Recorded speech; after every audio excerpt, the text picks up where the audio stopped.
Welcome to Country Fried Rock, where we have conversations with songwriters for real music lovers who enjoy context and musical connection. We are Country Fried Rock. I'm your host, Sloane Spencer. This week on Country Fried Rock, I talk with songwriter Aaron Lee Tasjan. While Tasjan's name as the frontman for a band may not be so well recognized, you certainly are familiar with the bands for whom he has played guitar, from the New York Dolls to Drivin N Cryin, supporting Tim Easton, the Golden Palominos, and his previous bands, Semi-Precious Weapons and the Madison Square Gardeners. Tasjan is an incredibly knowledgeable musician with a lot to share on his own. His brand new EP, Crooked River Burning, is out now on Rockwood Music Hall Recordings. Please join me as I talk with Aaron Lee Tasjan this week on Country Fried Rock.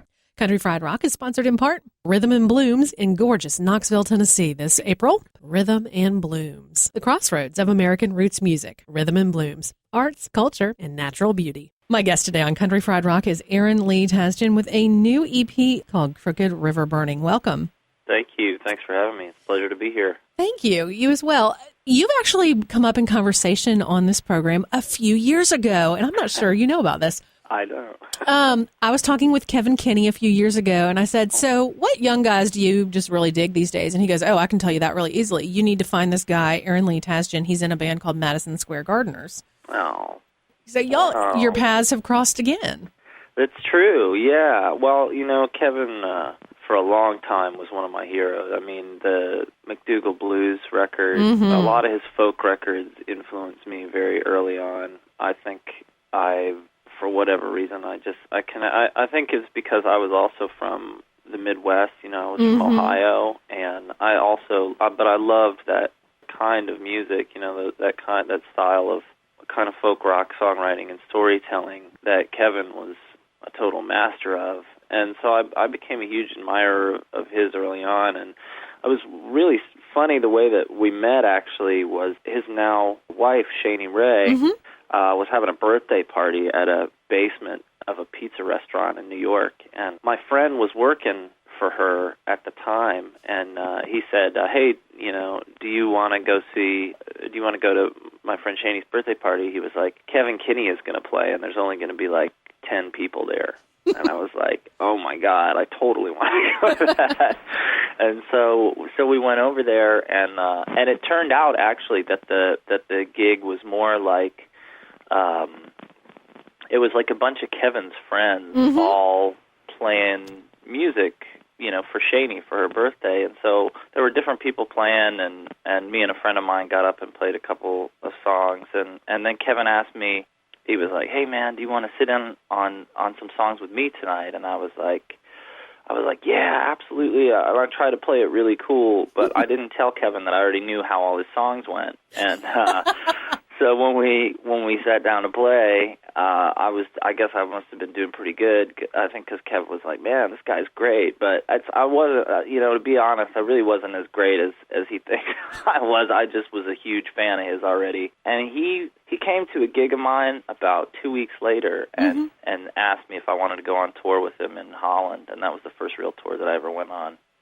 So talk about getting your feet wet. I hopped on a plane and flew to Amsterdam, and Kevn Kinney picked me up at the airport. It was pretty weird, but very awesome. And yeah, and I've kind of played with Kev on and off through the years, and then recently I've been playing with Drivin N Cryin. Been absolute blast, man. I mean, they're, in my opinion, still to this day one of the most underrated and best Southern rock bands around. So it's been a real pleasure to get to work with Kev over the year. I mean, it's funny. It's like, most people say kind of you don't want to meet your heroes, but Kevn Kinney is one hero that I would advise anybody to meet if they can. Aaron Lee, I'm familiar with at least half of the bands you've probably played in the last 5 years. So what led to you doing something solo?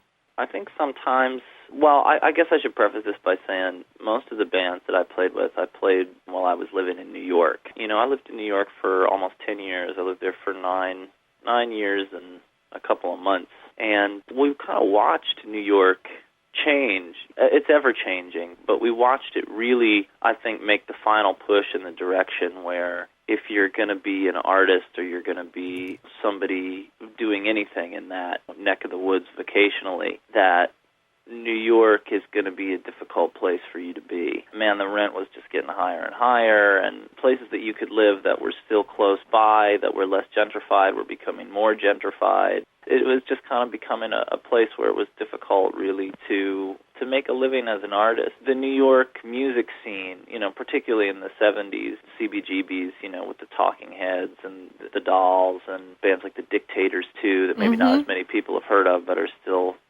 absolutely amazing bands. They all came up in a scene where that part of town was basically it was abandoned and was like a demilitarized zone, more or less. I mean, but you could live there for real cheap and do what you do and get on with it, and now it's not like that anymore. So I think a lot of the bands that I was working with were finding it hard to make everything make sense living in a place like New York, just because it wasn't really an atmosphere that was supportive to artists the way that it used to be. For me, I think moving to Nashville was a huge part of me ending up doing a solo thing. I mean, I knew that I wanted to keep playing music, and that it was important enough to me that I needed to change my living situation to do it the way that I wanted to do it. It was also partly selfish, because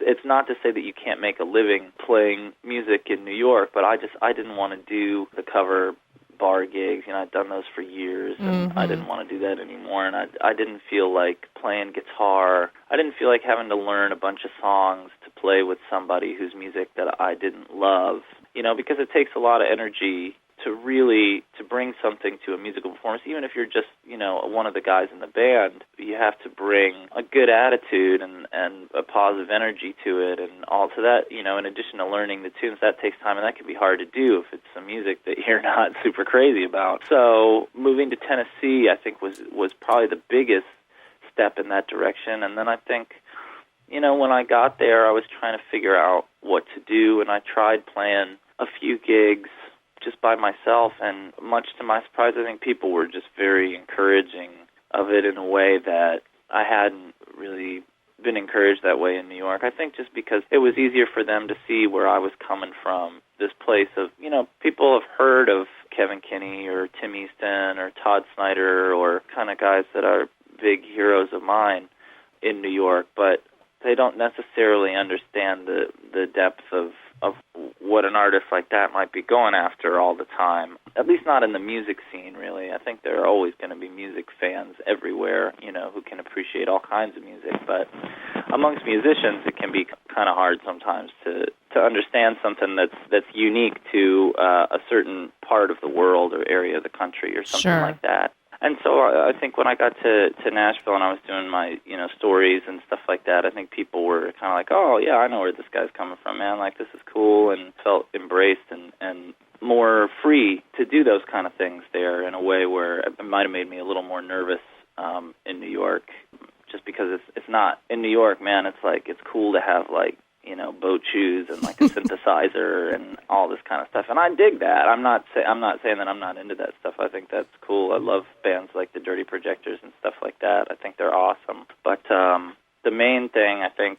that led me to doing the solo thing was just, number one, being in Nashville, and number two, it was also very convenient. It was like if there was a gig somewhere, I could just get up and go play the gig. Which was, you didn't have to think about, man, is this guy going to be able to get off work, and, is this guy's girlfriend going to yell at him for 2 hours while we're trying to get in the van, and, all kinds of things like that are exciting because you're in a band and you're with your friends and you're having adventures together, but you can have those same adventures on your own. That's kind of, I'm on a solo choose your own adventure, but I'm loving it. It's really fun.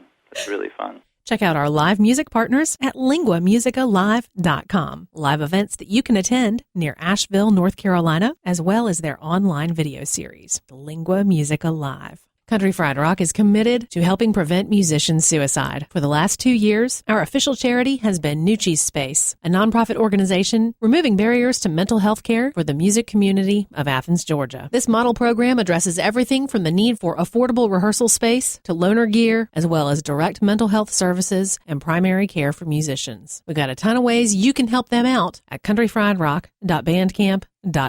2 incredible album compilations, baby onesies, check it all out. Get some great music for yourself or for a friend and make a difference. Country Fried Rock is committed to supporting the musicians, making the music we love. Help them out by buying their music and help us out at no extra cost by purchasing through the links on our website. Hello, friends. It's Aaron Lee Tasjan, and you're listening to Country Fried Rock.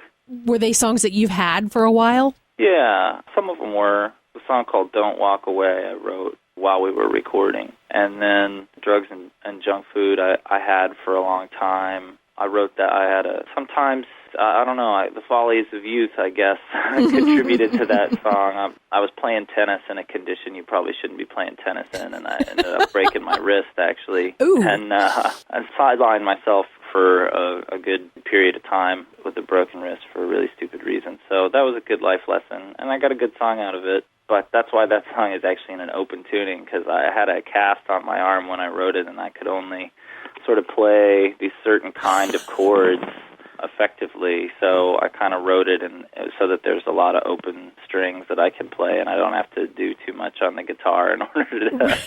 It's kind of lazy, but, it works.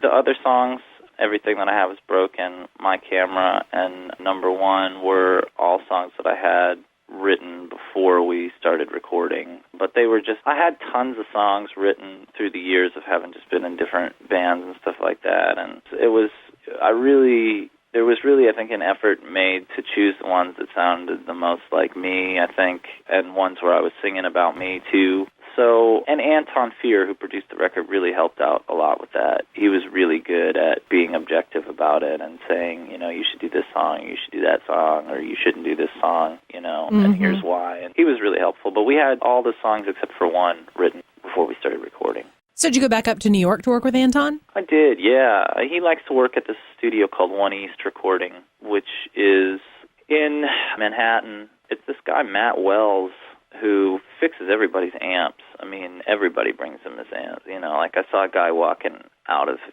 shop one time with a head that said J. Mascis on it. I was a huge Dinosaur Jr. fan when I was a kid, so I was like, man, that's cool. But, yeah, Matt owns the studio. He still fixes amps and guitars out of there, too, I think. But he's a really cool guy, and his studio is beautiful. I could see why Anton likes to work there. And the engineer who works there, Yohei Goto, is really great, too. So they have a good team of people there. Got a cool vibe. I mean, you can, when you're hanging out in the control room, they've got this wall, this wooden wall on the side, and fortunately, the only people who signed it are Keith Richards and Ron Wood, which is pretty awesome. Pretty nice. I think if I had a wall that Keith Richards or Ron Wood signed, I wouldn't let anybody else sign it either. That's right. When you move, you take that wood with you. Yeah, absolutely. That's come now. You got to call in the heavy-duty construction cats for that, preserve that wall. You've worked with Anton in the past. There's some overlap with Golden Palominos, right? Mm-hmm. Yeah, that's true. Yeah, I played in Anton's most recent incarnation of that band, which was featuring the music of Lori Carson, who was originally a member of that band, and then also featuring a new member's music, Leanne Smith, who's a fantastic singer and songwriter from Minneapolis. And we played a few gigs together, and then Kevin did a Golden Palominos record with Anton as well that I was very fortunate to play some guitar on, do a little bit of singing on. So was that the Good Country Mile one? Yeah, that's a Good Country Mile. Okay, we featured that. I didn't realize that you were part of that. Yeah.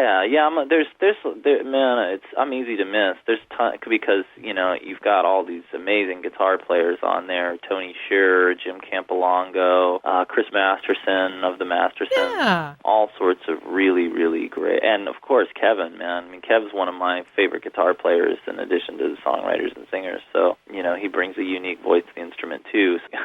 There's a lot of guitar players that you should note that are on there before me. Yeah, it was a really fun record. As you went in to work with Anton for your own record, who else did you bring in to play? We brought in some of those same people. Tony Shearer played on a track or 2, I think. And, the bass player, we brought in this guy, Chris Morrissey, who's just out of this world, like totally knocks me out, everything that he does. He's a jazz musician and a rock musician equally. I mean, he does those two things completely separately of one another and does them both brilliantly in his own way. I think he was actually nominated by Jazz Times for Best New Artist this year. He's really talented in all those different fields, and one of the things that was great about working with Chris is that he also sings and he does string arrangements. So he did some strings for the record and sang some beautiful harmonies on there, and so it was really great to have him. We had a guy called Eric Deutsch playing some piano and organ. My friend Rich Hinman from the Madison Square Gardeners played some beautiful Sneaky Pete style pedal steel through a Leslie. That was really cool. And then we had this guy Gray McMurray, who's kind of a very experimental musician here in New York, and he came in and played some guitar. And it doesn't sound anything like a guitar, but that's kind of why I love it. I mean, it sounds like string parts or something like that, but it's really beautiful what he did. He played that stuff on this song called My Camera. But it was really a pleasure to get to work with all those guys on the record. All those things were really Anton's call. I just kind of tried as hard as I could to be producible and let him do what he does, because obviously I'd seen what the result of it could be with records like A Good Country Mile, and just haven't been a fan of Anton's through the years. I've listened to records that he's made by Bob Mould and Joe Henry and all kinds of wonderful artists, and he definitely doesn't need anybody's help in that in that area. So we just kind of let him do what he does. You use the word step aside and let him produce. It's been interesting to hear people's different responses to what they're looking for with that, of whether they're looking for a collaborator or looking for kind of a guide. It was my first time I've ever tried to make a solo anything, and I think I had some definite ideas of what I wanted the record to feel like, but I didn't have a unique sonic concept for it, and I think that's where Anton really came in, and he recorded the acoustic guitars very aggressively. So there's, even though, a lot of those songs are very sweet and are very melodic and stuff like that, there's also, Anton did a great job of making sure that there was some sort of edge or rougher side to it to balance it out, so it doesn't just end up like some sort of Hallmark card or something like that. It is a process for me. I think I just needed somebody to come in there and help me shape the sound of it in the studio that I was kind of hearing in my head when I was playing the songs at home or something. Albino Skunk Fest, every spring and fall in beautiful Greer, South Carolina, halfway between Greenville and Spartanburg. Bring a camper, bring a tent, bring your family. Get your tickets now, albinoskunk.com. Country Fried Rock is super excited to now be available in both the Apple App Store and the Google Play Store. Download it for free. Find us on iTunes, Spreaker, Podfeed, Player FM, Blueberry, Stitcher, Gigadial, Digital Podcast, and some great apps including Agogo and Swell. Wherever you listen, you'll find Country Fried Rock. Never miss an episode. This is Aaron Lee Tasjan. My new EP, Crooked River Burning, is coming out on Rockwood Music Hall Recordings, and you can buy it at iTunes, Amazon.com, any of the many websites that the internet has to offer. Sorry that the last name is weird, but if you think of like the Tasmanian Devil and Jan Brady getting together, that's kind of what it's like. So it's like Tasjan. Keep your eyes peeled for some really groovy special stuff coming down the road following the release of the record. We're going to drop some science on you that you may or may not be ready for, but get ready for it. In terms of getting this music out to people, you're still continuing to work with lots of other musicians. Mm-hmm. What's that look like for you? For me, I think a lot of people early on would always say, well, Aaron's great, but he just does so many things. Like, I don't really know what he does, like stuff like that. But, for me, it's, I never really had much of a careerist approach about playing music. I just always wanted to be having fun all the time, more than anything else. And getting to play with all different kinds of musicians is incredibly fun. And I actually find that it really helps, because I find that people are coming to my own music through other bands that I've played in, which is always great when that happens. But also, there are so many lessons to be learned from other musicians about playing your own stuff and things that you can apply to your own live thing or your own studio thing, or even, the way you write songs or whatever. Sometimes somebody shows you a song that they just wrote and somehow it unlocks some secrets for you. So I would just recommend to any musician who wants to be worth their salt to just play all the time. It can be a very rewarding and helpful experience for anybody that's ultimately interested in doing their own thing down the road. At least it has been for me, say that. Have there been any things that kind of surprised you that ended up being like an aha for you, but was really unexpected in the way it occurred? Sure, yeah. My first band that I was ever in, when I was just a kid, was a band called Semi-Precious Weapon. We were like a garage glam rock. We were into the Dolls and we were into Nirvana and all that kind of stuff. But, we were really trying to do the 70s thing, I think, a little bit. It's a kind of a mix of the 70s and the 90s thing. And there are still things that I think about from that band that I remember now, probably better than I did when I was in the band. And it's constantly like, oh man, I remember when that happened and I could actually use that here, or whatever. It's kind of an ongoing thing in that regard, but I don't know if there's any one thing that jumps out at me that was specifically surprising in that way, but I don't know. I mean, I'm a little gullible, I think, in a good way. I try to be gullible. I think being surprised is nice, and feeling like having some level of being able to believe impossible things are possible is an important tool to have as a songwriter. So I try to stay in the mind frame of a child as much as possible, and it's really not that hard for me, fortunately. So You've mentioned the Dolls a couple of times. I know there's some overlap there as well. Yeah. I played in the Dolls in 2009, and I've worked with Sylvain, the lead guitar player, as well on a couple of different occasions. But when my friend Steve Conti, who was the guitar player in the Dolls for a long time, he was having his first child and wanted to be around for that, which I thought was really cool. He called me and said, hey man, do you think you could fill in for me, while I'm gone? And I said, yeah man, absolutely, I'll be there. And he said, okay, cool, yeah, just don't cut your hair and just wear the same stuff that you wore when you were in Semi-Precious Weapons. And I said, okay, all right, I can do that, man. I showed up the first day, man. I put on like an outfit, and Johansson was like, we gotta get this guy a whip. I guess he thought I looked like a guy from like a plantation or something like that. I don't know, but he thought it was good. He liked it. He said I was in the club. But he was a cool guy, man. I mean, they were all really cool and really, I was young. I was just 23, I think, and they all were really sweet to me and took me under their wing and helped me out. And that was my first big gig that I ever did, so I felt really fortunate that I got to do it. It was, number one of the greatest rock and roll bands of all time, in my opinion, and number two, a group of guys who were so knowledgeable and encouraging and just really loved music and inspiring, to see these guys who were been doing it for so long and just go up there and still do great shows every night and make people happy, made me feel good about the life that I was choosing at that point in time, pursue music. So it was really a great gig, great experience. Have you had any people or places that have really come to be creatively important to you? Yeah, absolutely. I live right down the street from this place called the Family Wash. I love that place. It's so cool, man.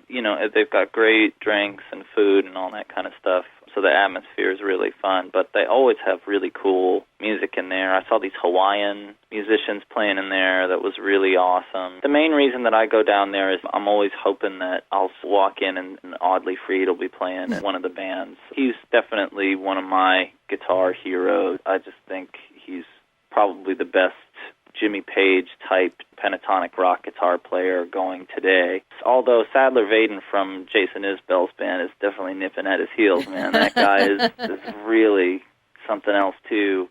He plays at the Family Wash, a lot. Now, I can walk over there, and I love going down there. That's a really great place to be. Obviously, I live over on the east side, so I tend to go to a lot of those kind of places. But there's a lot of newer places that have opened up there. This place called the Stone Fox. That's a really great room in town. I'm actually doing my record release show there with Tim Easton on April 2nd, and we're really looking forward to that because it's a really great place to play. And Nashville is obviously a town that's very rich in history and not without its institutions. So, I do like to go to those places too. I love to go to Roberts on Sunday and see who's playing, and I love going there because those guitar players can always do the finger gymnastics, man. They can do the stuff that, can make you go cross-eyed if you look at it too long. But it's cool when, like, the guys from, Miranda Lambert's band or something are up there playing and totally killing it. So those gigs are fun as well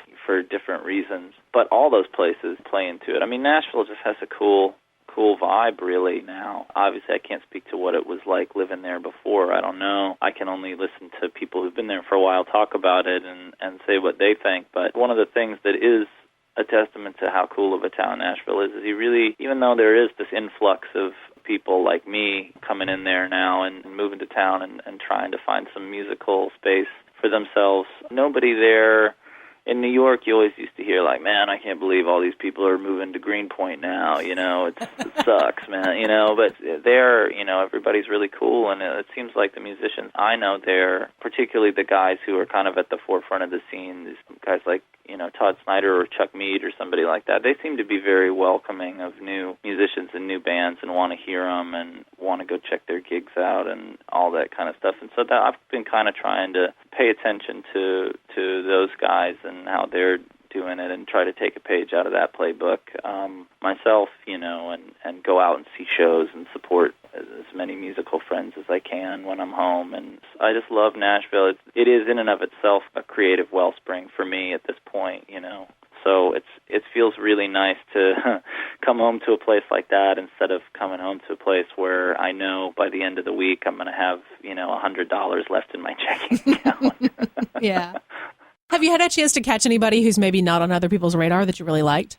Sure. Well, the first band that comes to mind, of course, unfortunately just broke up, but there was this band called Llewellyn and the Sun. I loved them. I know. Me too. I'm so sad to hear this. I saw them at the Mercy Lounge, and they just totally blew me away.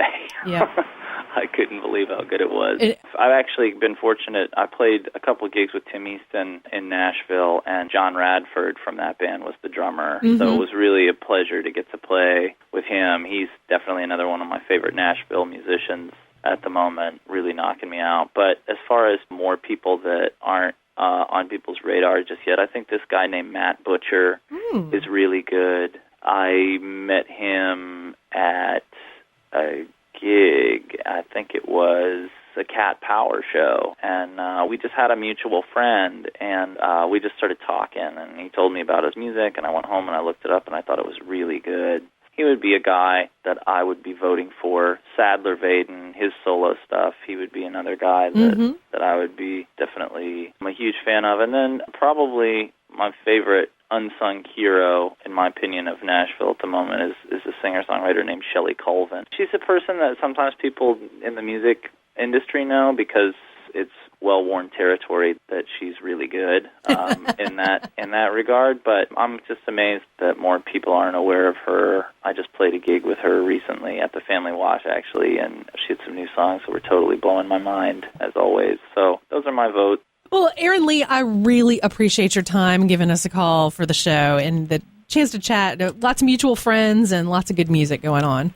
Well, Sloane, I really appreciate it. Thank you very much for having me. It was a pleasure to be here. Mine as well. Safe travels. Okay, thanks. Bye-bye. Have a good day. Bye. You too. Bye. My name is Aaron Lee Tasjan. You're listening to Country Fried Rock, and you can check out my music at www.aaronleetasjan.com. Country Fried Rock, music uncovered. Find our full playlist at countryfriedrock.org. You can subscribe to our weekly podcast on iTunes. Just search Country Fried Rock. Our Country Fried Rock stinger is from Steve Soto and the Twisted Hearts. Country Fried Rock. Copyright 2013 by Lily Pad Productions. All rights reserved. Country Fried Rock is a partnership with the nonprofit Florence Regional Arts Alliance. Your donations to this program are tax-deductible to the extent you are eligible under U.S. law. Country Fried Rock radio programs are distributed to public radio through the Public Radio Exchange, prx.org. Ever he been helping us some country fried rock.